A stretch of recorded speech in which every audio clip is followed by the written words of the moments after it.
Olá e bem-vindos. Hoje a gente vai mergulhar fundo numa história do antigo reino de Judá para investigar a liderança de um rei chamado Josafá. Isso mesmo. A nossa fonte principal aqui são trechos de uma Bíblia de estudo, mais especificamente o capítulo 17 de 2 Crônicas. E a história que esse texto conta é fascinante. E a nossa missão aqui é tentar desvendar o que, segundo essa fonte, foi a fórmula que tornou o reinado dele tão estável e próspero. A gente vai ver uma combinação de fortalecimento militar, uma reforma religiosa bem intensa e algo que soa incrivelmente moderno, né? Uma campanha de educação nacional. Exatamente. E o que é mais interessante aqui, eu acho, é que a narrativa não apresenta esses elementos como, tipo, uma lista de tarefas separadas. Certo. E aqui, na visão do autor, a fé, o conhecimento do povo e o poder do exército eram totalmente interligados, sabe? Era uma única estratégia de Estado. Uma visão bem completa de como se constrói uma nação. Exatamente. Ok, vamos começar a desembrulhar isso. O texto já começa com Josafá no poder, e a primeira coisa que a fonte destaca é que ele se fortaleceu contra Israel, que era o vizinho ali do norte, mas o detalhe que parece ser o mais importante é outro. Diz que ele andou nos primeiros caminhos de Davi, seu pai, e não buscou os Baalins. Ou seja, a primeira atitude dele foi uma escolha de identidade, de alinhamento espiritual. Exatamente. Essa menção a Davi e a rejeição aos Baalins é, na verdade, uma declaração de propósito. Baal era uma divindade cananeia muito popular, Sim. associada à fertilidade, à chuva, e representava o tipo de religião que, na visão do autor de Crônicas, tinha corrompido o reino do norte, Israel. Então, ao se alinhar a Davi, Josafá estava sinalizando um retorno ao que era considerado a forma pura, a forma original da fé de Israel, centrada num único Deus. E essa declaração de propósito não ficou só no discurso, né? As primeiras ações concretas dele foram fortalecer as cidades, colocar tropas em todo o território. Sim. Mas aí vem um ponto que o texto dá muito destaque. O versículo 6 diz que o coração dele se tornou ousado em seguir os caminhos do Senhor e, por causa disso, ele tirou os lugares altos e os postes da deusa Aserá que havia em Judá. Isso. A minha pergunta é, o que eram exatamente esses lugares altos? E por que removê-los era um ato tão ousado? Ótima pergunta. Os lugares altos eram santuários locais, geralmente em colinas ou morros, onde as pessoas faziam sacrifícios e cultos. Certo. O problema, sim, é que eles existiam fora do controle do Templo de Jerusalém. Religiosamente, isso abria a porta para o sincretismo, sabe? A mistura da fé em Deus com rituais pagãos, como a adoração a Aserá, que era uma deusa da fertilidade. Entendi. E politicamente, esses lugares representavam centros de poder e identidade local que competiam com a autoridade central de Jerusalém. Então, ao derrubar esses altares, ele não estava fazendo apenas uma reforma religiosa. Ele estava também consolidando o próprio poder. Precisamente. Era uma manobra de centralização. Ele estava basicamente dizendo: a identidade religiosa e política desta nação emana de um único lugar, Jerusalém, e de um único Deus. E era ousado por quê? Era ousado porque mexia com tradições locais muito antigas e muito populares. Requer muita coragem política para ir contra costumes que estão tão arraigados no povo, né? E o texto apresenta uma consequência imediata para essa ousadia. Diz que o Senhor confirmou o reino nas suas mãos e que Josafá passou a ter riquezas e glória em abundância. Sim, a conexão é direta. Parece uma fórmula muito simples, quase. Direta demais, sabe? Obedeça a Deus e fique rico. A vida real raramente funciona com uma causa e efeito tão direta assim. A fonte não estaria simplificando as coisas para provar um ponto teológico? Essa é uma observação excelente, e a resposta está na perspectiva do autor do livro de Crônicas. Certo. Ele escreve a história com uma lente teológica muito clara. Para ele, a história de Israel e Judá é a história da relação de aliança do povo com Deus. Nessa visão de Múvondo, A fidelidade nacional a Deus resulta, sim, em bênçãos concretas e visíveis, estabilidade, prosperidade, segurança, e a infidelidade leva à ruína. Entendi. Então, mais do que uma descrição fria dos fatos, o autor está apresentando um modelo de como ele acredita que o mundo funciona. Para ele, a obediência de Josafá é a causa direta da prosperidade do reino. Entendi. Então, o primeiro passo, o alicerce de todo o projeto de nação de Josafá, foi essa faxina espiritual e política. Ele arrumou a casa por dentro antes de se preocupar com os vizinhos. Exato. Mas depois de fortalecer o exército e alinhar a religião, que seria tipo o manual básico de um rei daquela época, ele faz algo que ninguém esperava. Algo que parece saído de um plano de governo do século XXI. Sim, ele parte para uma iniciativa que para o mundo antigo era revolucionária. Ele entende que não basta remover os ídolos, é preciso colocar algo no lugar. Um vácuo de valores. Um vácuo de valores é sempre perigoso. Exatamente. O texto diz que no terceiro ano do seu reinado, ele enviou uma comitiva de altíssimo nível, príncipes, levitas e sacerdotes, para uma missão de ensino por todo o reino. A fonte até faz questão de listar os nomes, como Ben-Hail, Obadias, Semaias. Dar os nomes parece uma forma de dizer, olha, isto realmente aconteceu, foi um projeto sério. Dá um peso de realidade, né? Isso. E o ponto central está no versículo 9. Eles levavam consigo o livro da lei do Senhor e percorriam todas as cidades de Judá para ensinar o povo. Se a gente conectar isso ao quadro geral, a gente percebe a profundidade dessa estratégia. Isso é muito mais do que uma aula de catecismo. Como assim? O livro da lei, que era provavelmente uma versão inicial do que a gente conhece como Deuteronômio, não era apenas um texto religioso. Era o código civil, penal, social e moral da nação. Era o documento que definia o que significava ser parte do povo de Judá. É como se ele tivesse pego a Constituição da Nação e criado um programa de alfabetização cívica em massa, de porta em porta. É uma analogia perfeita.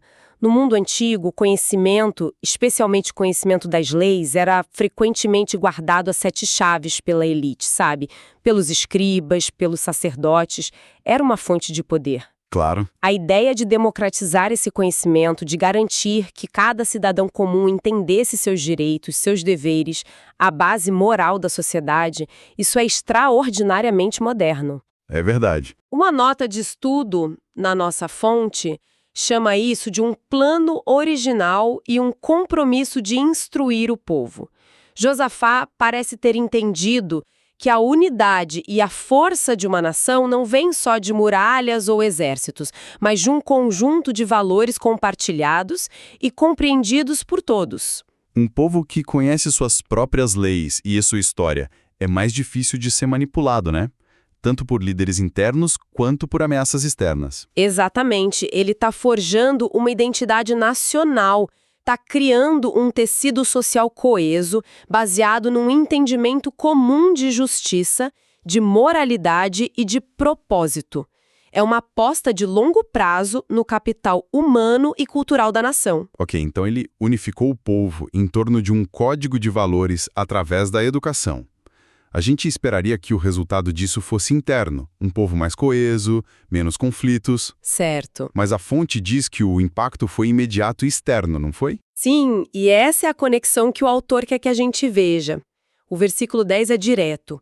E veio o temor do Senhor sobre todos os reinos das terras que estavam em roda de Judá, e não guerrearam contra Josafá. A primeira consequência foi a paz. A paz. Uma paz que, segundo a narrativa, não foi conquistada com a espada, mas com a percepção de força que Judá projetava. E o que seria esse temor do Senhor? Não é que os vizinhos de repente se converteram, certo? Provavelmente não. A expressão aqui pode ser entendida como um profundo respeito, talvez até um espanto, pela coesão e organização de Judá. Os reinos vizinhos olhavam para Judá e viam uma nação unificada, com um propósito claro, um povo educado em suas leis e, como a gente vai ver, um poder militar formidável. Essa combinação gerava uma aura de poder que desencorajava ataques. Entendi. Era uma nação que parecia abençoada ou protegida, E ninguém queria mexer com ele, sabe? E esse respeito se traduziu em ganhos bem concretos. Em tributos, o texto diz que os filisteus traziam presentes e prata, e os árabes traziam rebanhos em números que soam absurdos, 7.700 carneiros e 7.700 bodes. É muito específico, né? Muito. Isso não é um presentinho diplomático, é o reconhecimento de Judá como uma potência regional. Exato. Os tributos são um indicador econômico do sucesso da política dele. Ele não precisou ir à guerra para expandir sua influência. A influência veio até ele como resultado da estabilidade e da força que ele construiu internamente. A paz que ele conseguiu era uma paz lucrativa. E, falando em força, a fonte dedica a parte final do capítulo para detalhar o poderio militar que garantia essa paz. E os números, francamente, são de cair o queixo. São mesmo. O texto organiza o exército por tribo e comandante. De Judá, sob o comando de Adna, 300 mil homens valentes. Depois, Joanã, com 280 mil. E Amazias, com 200 mil. Espera, só um momento. Vamos parar aí. Só com esses 3 comandantes da tribo de Judá, a gente já está somando 780 mil homens. Exato, quase 800 mil. E a lista continua. Da tribo de Benjamim, Eliada com 200 mil e Jeozabade com mais 180 mil. Nossa! Se a gente soma tudo, o número total é de 1.160.000 soldados. 1.160.000? Um exército de mais de 1 milhão de homens. Esse número é tão grande que soa inacreditável. Para um reino do tamanho de Judá, isso é realista ou o autor está claramente usando uma figura de linguagem aqui? É exatamente essa a questão que os estudiosos na fonte levantam. A primeira reação, e a mais correta, é de ceticismo. Um exército desse tamanho seria um dos maiores do mundo antigo, rivalizando com um dos grandes impérios como a Pérsia ou Roma em seu auge. Certo. Para um reino pequeno como Judá, seria logisticamente impossível manter, alimentar e armar um contingente desses. Porque uma força militar dessa precisaria de uma produção de alimentos, uma infraestrutura e uma economia que Judá simplesmente não tinha. Certo. Exatamente. Então, as notas de estudo da nossa fonte nos dão 2 maneiras principais de interpretar isso. A primeira é que os números são uma descrição idealizada, uma hipérbole. Uma hipérbole. Sim. O objetivo do autor não é fornecer um censo militar preciso, mas comunicar a magnitude da bênção de Deus sobre Josafá.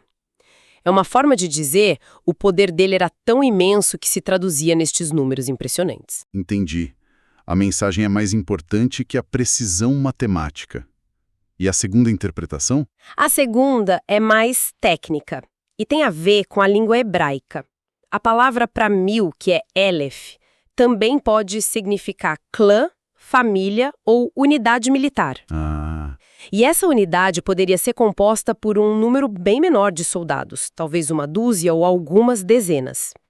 Se a palavra Elef aqui for lida como unidade em vez de 1000, os números totais seriam drasticamente menores. Muito menores. E muito mais alinhados com o que os historiadores e arqueólogos esperariam para a região e a época. Isso muda tudo.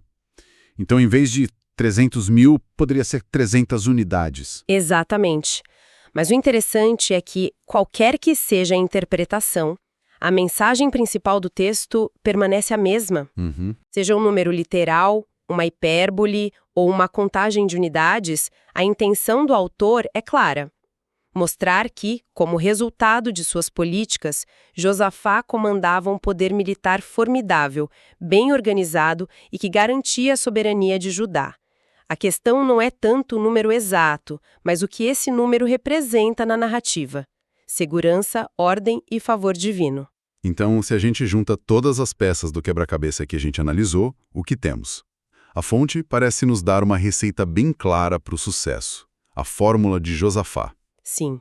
Começa com uma base espiritual sólida, uma faxina nos cultos e uma centralização da fé. Sim, o primeiro pilar é esse fundamento espiritual. A identidade da nação é a primeira coisa a ser definida e purificada. Depois, o segundo pilar, que é o mais surpreendente: o investimento pesado em conhecimento. Um projeto nacional de educação para que todos compartilhem o mesmo código de valores e leis. o pilar da coesão social através da educação, unificar a mente e o coração do povo em torno de uma identidade comum. E, por último, o terceiro pilar, o resultado visível de tudo isso, que é um poder militar tão grande e respeitado que ele nem precisa ser usado. A força dele garante a paz e ainda gera prosperidade através de tributos. E o ponto crucial da narrativa, a grande ideia do autor de Crônicas, é como esses três pilares estão amarrados. A força militar não surge do nada. Ela não é a causa da paz, mas a consequência da saúde interna da nação. Isso é interessante. A prosperidade não vem da conquista, mas do respeito que essa nação saudável impõe. É uma visão de governança em que a força de um país começa na clareza de seus valores e no conhecimento de seu povo. O exército e as fronteiras seguras são apenas o reflexo externo dessa força interna. Uma visão fascinante de liderança. Analisamos hoje a estratégia do rei Josafá, descrita no segundo livro das Crônicas, e vimos esse modelo que une fé, educação popular e poder militar como fundamentos para a paz e a prosperidade de uma nação. E isso nos deixa com uma reflexão final, sabe? Algo para continuar pensando. A fonte estabelece essa conexão direta, inequívoca, entre a promoção pública de um código moral e legal, no específico a lei do Senhor, e a segurança e o sucesso da nação. Certo. Isso nos joga uma questão que atravessa os séculos e é super relevante para qualquer sociedade. E qual seria essa questão? Qual é a verdadeira relação entre os valores compartilhados de uma nação, o que ela escolhe ensinar a seus cidadãos e a sua estabilidade e posição no mundo? E talvez o mais provocador, como uma sociedade hoje decide quais valores são tão essenciais, tão fundamentais, que merecem ser ensinados a todos, como a base da sua própria existência. A história de Josafá, seja ela histórica ou idealizada, sugere que essa é uma das perguntas mais cruciais que uma nação pode fazer a si mesma.